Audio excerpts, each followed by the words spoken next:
Hello, welcome my dear student. So since civil service is going to come, आप लोग का सितंबर को exam होने वाला है, तो आप लोग का प्रिपरेशन भी उस हिसाब से चल रहा होगा। तो आज का ये जो टॉपिक है, ये दोनों आपका प्रीलिम्स से एज वेल एज आपका जो ABPSC mains and as well as आपका जो भी एग्ज़ाम आप प्रिपेयर कर रहा है सिविल सर्विस के अंदर में, उसके लिए बहुत इंपॉर्टेंट है और इसलिए आज हम लोग इसको डिस्कस करेगा। नाउ इंडिया एक नया बिल पास किया है फॉर द न्यूक्लियर वेपन्स, मतलब न्यूक्लियर एनर्जी के लिए, और ये बिल का नाम है शांति बिल। ठीक है, तो इसीलिए आज हम लोग शांति बिल का पूरा जो उसका जो इम्पोर्टेंस है, क्यों वो आया है, उससे रिलेटेड न्यूक्लियर पॉलिसीज़ क्या क्या चेंज हुआ है, उसको हम लोग थोड़ा सा देखेगा। ठीक है, सो सबसे पहले ये बिल डिस्कस करने से पहले I am going to begin with what Albert Einstein said, the unleash power of the atom has change everything except our way of thinking. So Albert Einstein ये जो कोटेशंस है, इसको कब वो डाला है, after the world war two के बाद, जब आपका नागासाकी और हिरोशिमा डिस्ट्रक्ट हो गया है ना। तो उसमें ही स्टेटेड, ये स्टेटमेंट के थ्रू ही वांटेड टू एक शार्क वार्निंग।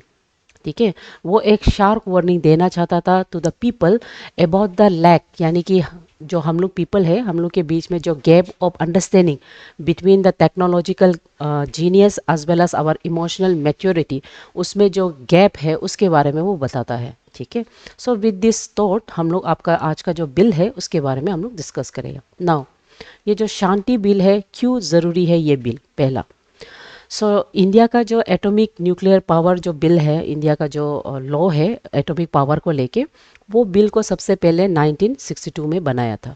ठीक है, वो है आपका एटॉमिक एनर्जी एक्ट, यहाँ में हम शॉर्ट में लिख रहा है एटॉमिक एनर्जी एक्ट।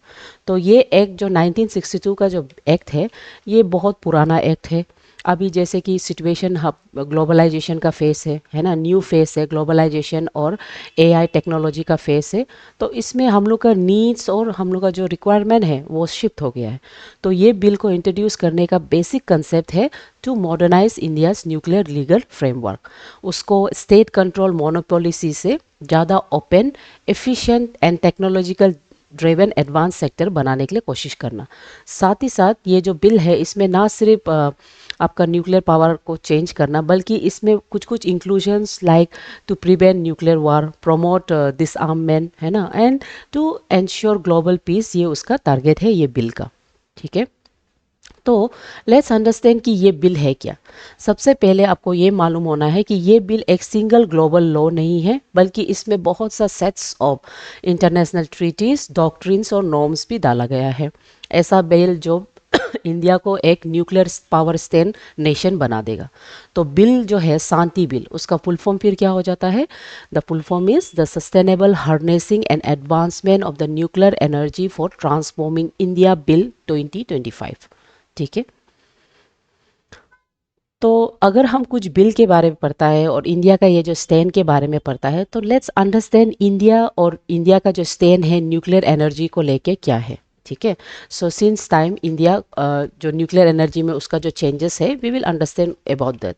तो India and its nuclear doctrines होगा। तो इंडिया का न्यूक्लियर डॉक्ट्रिन्स को अगर आप देखें, इंडिया सबसे पहले no first use policy, India हमेशा ये पॉलिसी को मानता है कि वो कभी भी किसी को कोई भी कॉन्फ्लिक्ट हो, वो कभी भी फर्स्ट स्ट्राइक नहीं करेगा। और इसको वो लोग इंडिया जो अडॉप्ट किया था 1998 में, 1998 में इंडिया ये पॉलिसी को अडॉप्ट करके इसको फॉर्मलाइज 2003 में किया है। और India for any whatsoever reason कभी भी किसी को फर्स्ट अटैक नहीं करेगा।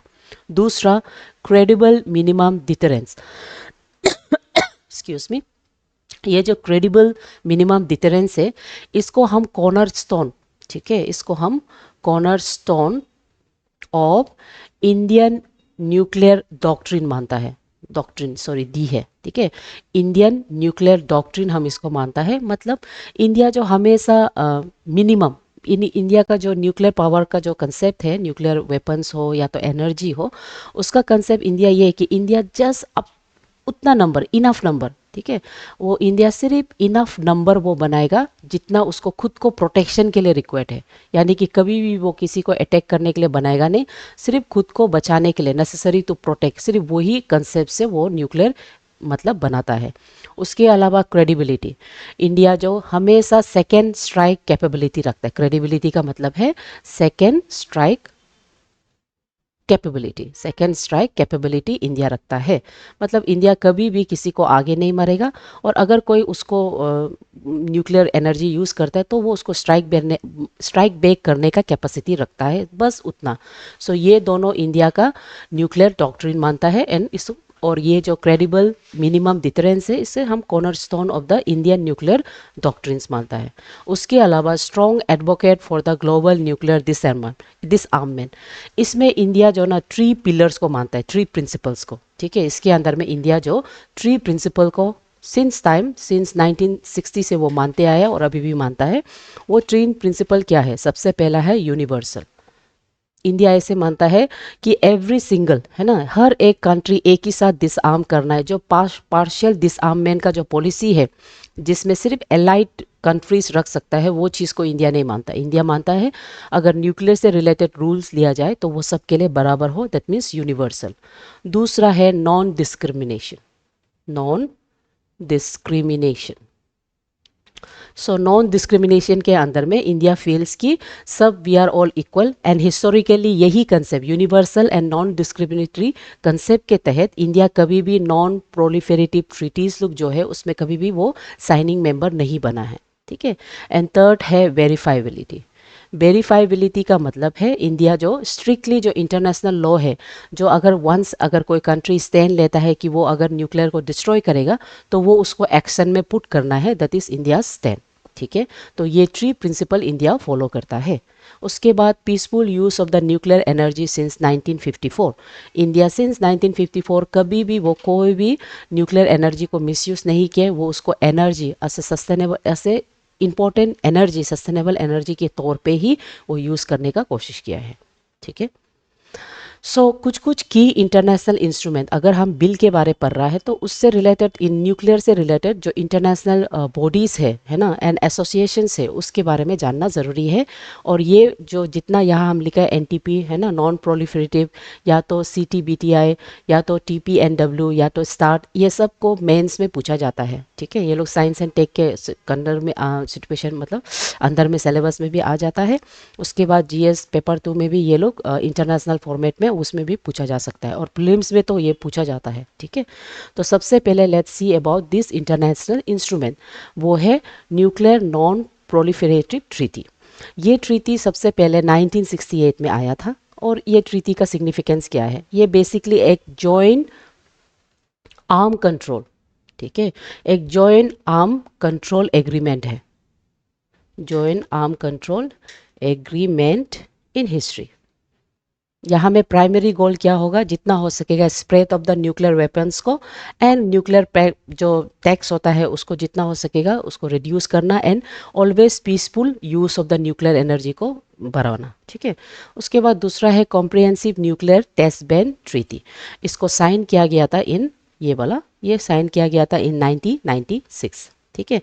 तो यहाँ में क्या था कि any form of the nuclear explosion हो, टेस्टिंग के लिए हो, मिलिट्री सर्विस के लिए, या तो सिविलियन पर्पस के लिए हो, उसको कम्प्लीटली कॉम्प्रिहेंसिवली बैन किया जाए, ठीक है। उसके बाद treaty on proliferative prohibitions of the nuclear energy 2017, ये जो फर्स्ट लीगली बाइंडिंग, ठीक है, फर्स्ट लीगली बाइंडिंग होगा, फर्स्ट लीगली बाइंडिंग एक इंटरनेशनल एग्रीमेंट था, जिसमें जितना हो सकेगा आपका कॉम्प्रिहेंसिवली वो प्रोहिबिट करेगा any form of nuclear weapons formation का। उसके बाद स्ट्रेटेजिक आर्म रिडक्शन ट्रीटी, ये रिडक्शन ट्रीटी आपका यूएस, यहाँ पे हम लिख रहे हैं यूएस एज वेल एज आपका जो सोवियत यूनियन है, यानी कि जो रशिया है, उसके बीच में 3 बार साइन हुआ है। पहला 1991 में, एक्सक्यूज मी, उसके बाद 1993 में, और उसके बाद 2010 में, ठीक है। तो यहाँ में जो वो लोग क्या करता है, वो लोग का लिमिट है ना, limit on excuse me, limit on nuclear weapon, and also actively excuse me, actively reduce numbers, ठीक है, न्यूक्लियर वेपन को लिमिट करना और उसका नंबर को रिड्यूस करना। तो ये जो साइन हुआ था इंटरनेशनल इंस्ट्रूमेंट 91 में, 93 में, 2010 में, between US and Soviet Union then Russia, उसके साथ, मतलब नाउ रशिया, उसके साथ किया गया था, ठीक है। नेक्स्ट नेक्स्ट जो टॉपिक आता है वो objective of the Shanti bill, कि शांति बिल का बेसिक ऑब्जेक्टिव क्या है। तो इसका ऑब्जेक्टिव जो ये है कि prevention of the nuclear conflict, ये तो इसका ऑब्जेक्टिव है ना। और ग्रेजुअल दिस एनवायरमेंट, ये भी है। Strengthening global trust and ensuring peace nuclear corporation, ये इसका बेसिक ऑब्जेक्टिव है। और ऑब्जेक्टिव के बाद इसमें क्या क्या चेंजेस आया है उसको हम लोग देखेगा। तो चेंजेस में सबसे पहले यहाँ में पॉइंट वाइज में डाल दिया है and I am going to explain to you. यहाँ में चेंजेस इसलिए हुआ है कि शुरुआत का जितना भी बिल था of the 1962 atomic nuclear energy, उसमें स्टेट मोनोपोलीज था, यानी कि कम्प्लीटली स्टेट का इन्वॉल्वमेंट था। तो इंडिया का अभी टारगेट ये है कि by the end of 2047 India जो अपना आप को अराउंड 100 गीगावाट्स का न्यूक्लियर पावर एनर्जी कंट्री बनाना चाहता है, न्यूक्लियर पावर। तो इसके लिए और साथ ही साथ इंडिया का जो committee committee for the net zero emission, ठीक है, जीरो एमिशन जो कमिटी है, यानी कि नेट जीरो कमीशन, ये मतलब टारगेट है इंडिया का कि वो net zero net zero emission देगा, स्पेशली जो आपका जो ग्लोबल वार्मिंग गैसेस के रिलेटेड। और ये जो टारगेट है इसको अचीव करने के लिए इंडिया एक्सपेक्ट कर रहा है कि it will go around 15 to 200 lakh crore, है ना, 15 to 200 लाख करोड़।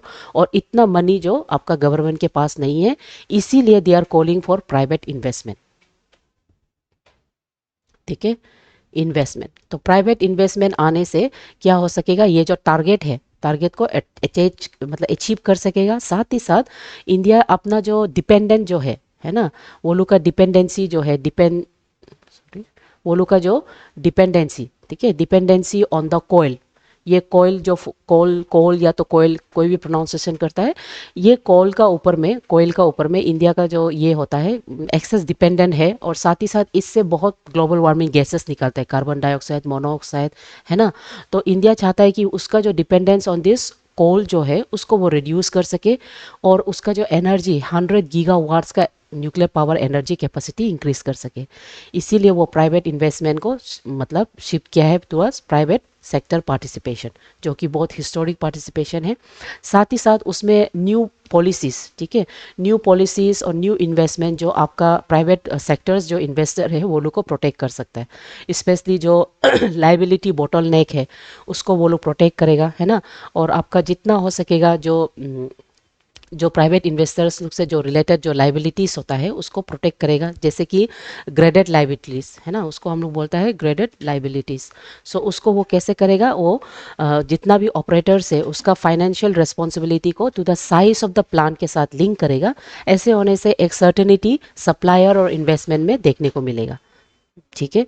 उसके बाद जो ट्रेडिशनली हैवी मशीनरी जो है, हैवी न्यूक्लियर प्लांट जो मशीनरीज है उसको रिप्लेस किया जाएगा, उसको रिप्लेस करेगा with modern sophisticated smaller machine, जो इजीली मतलब एक जगह से शिफ्ट करने भी आसान रहेगा, और उसका मतलब डिफ्यूज़ करने में भी आसान रहेगा, मतलब जिसको हम लोग कंट्रोल कर सकता है।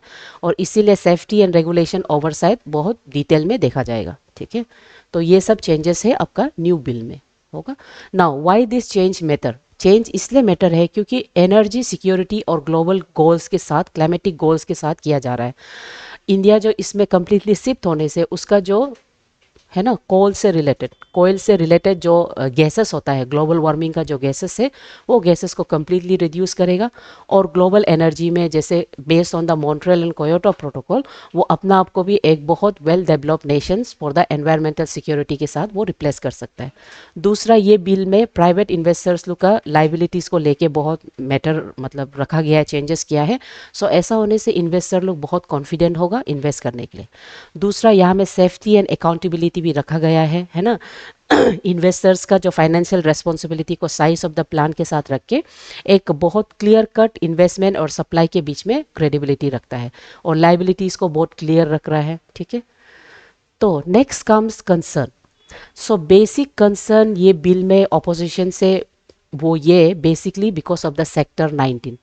सेक्टर 39 जो आपका आरटीआई एक्ट के अंदर में है, ये एक ऐसा एक्ट है जहाँ में जो कुछ कुछ इंफॉर्मेशंस उसको गुड फेथ एक्शंस के अंदर में, ठीक है, गुड फेथ एक्शंस के अंदर में कुछ कुछ इंफॉर्मेशन को हाइड किया जाता है, तो वो आपका सेक्टर 39 के अंदर में होता है। तो ऐसा होने से ट्रांसपेरेंसी का चैलेंजेस हो जाता है based on the right to information act, ठीक है। और साथ ही साथ आपका फंडामेंटल ड्यूटीज आर्टिकल 51 का ए का जो एच का एक्सटेंशन है वहाँ में need for the international peace और सिक्योरिटी के अंदर में साइंटिफिक टेम्पर की बात करता है। तो ये बोलता है कि एवरी सिटीजन जो एक साइंटिफिक डेवलपमेंट टेम्पर ह्यूमनिज्म होना है एंड स्पिरिट ऑफ इंक्वायरी होना है। तो स्पिरिट ऑफ इंक्वायरी कभी कंप्लीटली नहीं होगा जब आप कुछ भी डाटास को हाइड करेगा under section 39। So these are some of the concern जो ऑपोजिशन राइज कर रहा है, ठीक है। और दे आर सेइंग कि इसको एक्सेसिव प्राइवेट करने से प्राइवेट का मोनोपोलाइज देखने को मिलेगा, ठीक है। सो वे फॉरवर्ड हम क्या कर सकते हैं? वी हैव टू अंडरस्टैंड ये यूनिवर्सल कमिटमेंट डिसआर्ममेंट के लिए होना है, ओनली रिक्वायर्ड, जितना required for that, not for other purposes. और यहाँ पे वेरिफिकेशन मैकेनिज्म को और भी स्ट्रॉन्ग होल्ड करना है एंड सबसे इम्पोर्टेंट एक कॉन्फिडेंस बिल्ड करना है। एंड साथ ही साथ इसमें सिविल सोसाइटी और आपका यूनाइटेड नेशन का रोल बहुत मैटर करता है। वो as a national body, international body, एक universal as well as non discriminatory policy डालना है, specially in case of nuclear energy. Okay, so exam के लिए प्रीलिम्स में इसका doctrines, treaties and year of the formation ये बहुत पूछा जाता है। और मेंस में जीएस पेपर 2 में इंटरनेशनल रिलेशनशिप में पूछता है। और पेपर 2 में ग्लोबल सिक्योरिटी एंड एथिक्स में responsibility of the state case study बन के भी ये आ सकता है। सो उस हिसाब से आज का ये स्टडी लेक्चर जो उसके बारे में है। And my dear student, I hope कि इससे आप ये समझ में आया कि न्यूक्लियर पीस कभी कभी ऑप्शनल नहीं होता है, वो बहुत एसेंशियल होता है। और ये शांति बिल का जो अप्रोच है ये ह्यूमन सिक्योरिटी के लिए ही बनाया है। फिर भी वी हैव टू अंडरस्टैंड कि सिक्योरिटी हमेशा ट्रस्ट में बिल होता है, वेपन पे नहीं, ठीक है। So with this thought I hope आपको क्लास समझ में आया है। Keep studying, keep preparing. Thank you.